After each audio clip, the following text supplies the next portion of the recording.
Due to the lack of reliable contemporary sources, it's hard to know exactly what happened when the Muslims entered the Iberian Peninsula, or why. However, a combination of possibly authentic contemporary sources and later written accounts give us an idea of what occurred, starting with the prior Muslim conquest of Maghreb and the ongoing Visigoth civil war in Hispania.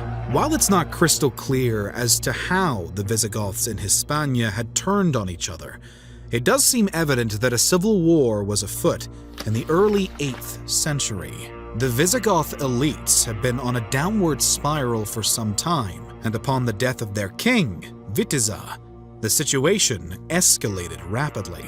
There was no clear successor, as none appeared to have majority support, although two contenders stood out in particular: Roderick and Aquila II. Sources conflict when it comes to who was, or if there was, one single king at the time of Islam's entry into Spain. But it's generally believed that there was a state of royal division based on numismatic evidence.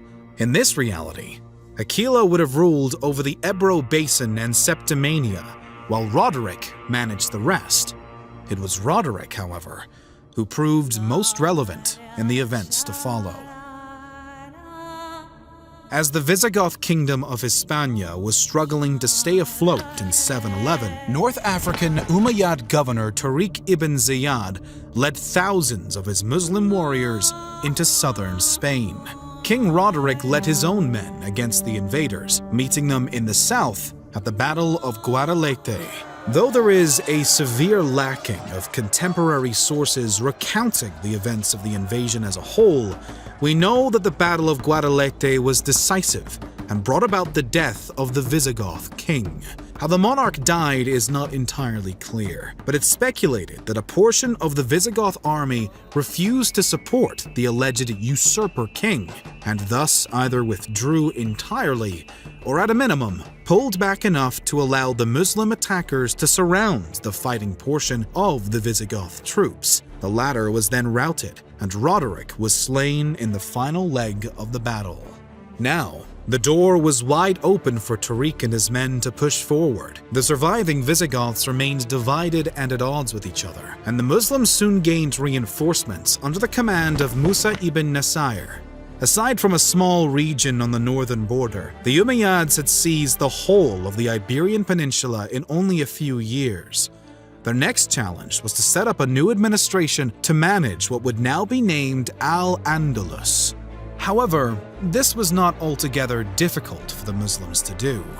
While religions and cultural differences between the invaders and their victims were stark, much of the Visigoth elite hadn't cared all that much about supporting their kingdom anyway, and thus would do whatever they were asked in order to protect their own power. This led to a series of agreements between the Umayyads and Visigoths, which ultimately kept life fairly consistent for the conqueror's new Christian subjects. Many of the local Christians, nevertheless, would soon begin converting to Islam, though exact numbers are unknown, and Spain would remain under Muslim rule for centuries. From the Umayyad Caliphate to the Emirate of Granada, the Iberian Peninsula was becoming more and more Islamic. However, this was still a temporary status, because as we know, Spain would soon become synonymous with Christianity yet again. The Christian inhabitants of the region have been piece by piece chipping away at the Muslim rulers in Iberia in an effort known as Reconquista, starting back in the 8th to 9th century. In 1035, the Kingdom of Aragon was established on the east end of the peninsula by the Christian reconquerors, shortly followed by the formation of the Kingdom of Castile toward the center, which would eventually be sandwiched by the Christian Kingdom of Portugal. This left a relatively small chunk of Iberian lands to the Muslim conquerors, and internal strife was beginning to bubble with the remaining emirate. As the Muslim stronghold weakened, the Christian kingdoms were strengthening. In 1469, Ferdinand of Aragon and Isabella of Castile were wed, and the race was on to once and for all unite the Spanish lands. After convincing Pope Sixtus IV to deem the planned invasion a crusade, the Catholic monarchs, as they were often called, laid siege to the Muslim resistance. On January 2, 1492, the Sultan of the Emirate of Granada, Muhammad XII, finally surrendered his land to the Christian kingdoms. And just like that, Al-Andalus was no more. Nevertheless, the Islamic faith throughout Iberia didn't disappear overnight. At its peak, Islamic Spain had housed upwards of 5 million Muslims, and while the number had declined somewhat drastically by the fall of the Emirate of Granada, there was still at least 500,000 Muslims throughout the Al-Andalus lands. This is because, at first, the Christian reconquerors had opted to feign tolerance for both the Muslim and Jewish populations within Iberia. In the Treaty of Granada, the Catholic monarchs agreed to treat their new Muslim subjects, or Moors, with tolerance and fair treatment. As for the Jewish citizens, the treaty gave them the option to either convert to Christianity or leave the Iberian Peninsula within the next 3 years. This agreement, however, never really mattered to the Spaniards. In March of 1492, Ferdinand and Isabella issued the Alhambra Decree, which ordered the full expulsion of all practicing Jews from all of the monarch's territories. Any who wished to remain in Spain would be required to convert to Catholicism, and many reluctantly did. There was also a push for the remaining Moors to convert to Catholicism alongside the Jews, notably urged by the Archbishop of Granada, Hernando de Talavera, and the Archbishop of Toledo, Francisco Cisneros. By 1499, pressure for such forced conversions sparked a rebellion among the Moors, but this only ended in the complete reversal of religious tolerance from the Catholic monarchs, who now gave the Muslims the same ultimatum that the Jews had previously received. This drastically reduced the Moor population throughout the Spanish lands, but it wouldn't be the last expulsion either. At the beginning of the 17th century, King Philip III of Spain issued a decree aimed at expelling all descendants of the former Muslim population, even those who had converted to Catholicism. By this point, the Arabic language had already been outlawed by Philip II, and Arabic books had been burned en masse. It's believed that the fear of continued rebellions and a want for religious unity is what led to these acts. But whatever the reason, they made being a Muslim in Spain essentially impossible.